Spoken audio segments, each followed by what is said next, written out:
জয় জগন্নাথ। আজকের ভিডিওটা শুরু করছি জগন্নাথের নাম নিয়ে।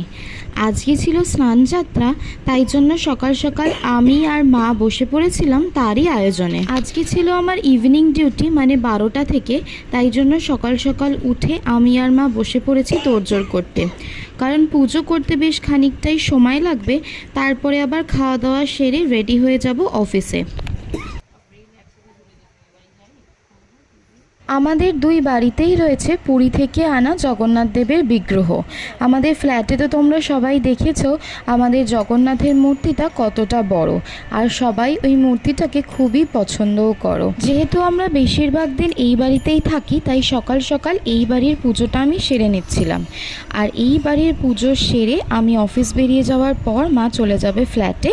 ওখানে গিয়ে বড় যে মূর্তিটা রয়েছে সেই মূর্তির পুজোটা হবে। ঠাকুরমশাই ডেকে আমরা কোনো বাড়িতেই পুজো করি না, কারণ জগন্নাথকে আমরা আমাদের বাবা আর গুরু বলে মানি। তাই গুরুর পুজো বা বাবার পুজো আমরা নিজের হাতে দিতেই পছন্দ করি। জগন্নাথ দেবকে স্নান করানোর জন্য এবার আমরা পঞ্চামৃত বানিয়ে নিচ্ছিলাম, মানে হাতের কাছে সব রেডি করে রাখছিলাম, যেরকম দুধ, দই, ঘি, মধু, আতর, এইসব। জগন্নাথ দেবের পাশাপাশি ভোলে বাবার মূর্তিটাকেও আমরা নিয়ে নিয়েছিলাম।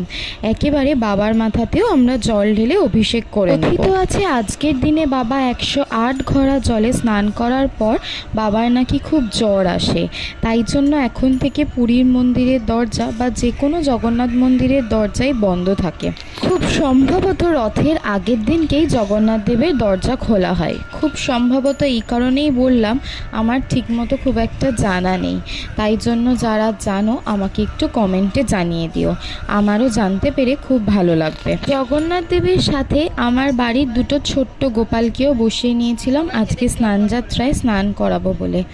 এমনিতে ওদেরকে রোজই স্নান করা হয়, কিন্তু দুধ, দই, ঘি মাখিয়ে আজকে অনেক দিন বাদে স্নান করাবো।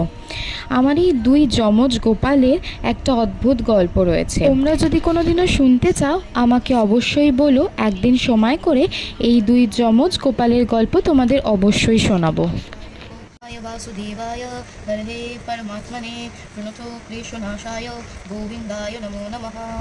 খুব একটা মন্ত্রপাঠ আমার জানা নেই, তবে যবে থেকে প্রেমানন্দ মহারাজজিকে মানতে শিখেছি আর তার পাঠগুলো শুনতে শিখেছি, তবে থেকে জানি যে কৃষ্ণায় বাসুদেবায় হরহে পরমাত্মনে প্রণত ক্লেশনাশায় গোবিন্দায় নমো নমঃ।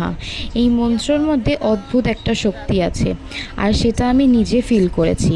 তাই জন্য আজকে স্নানযাত্রার দিনে এই মন্ত্রটাই বারবার পাঠ করছিলাম।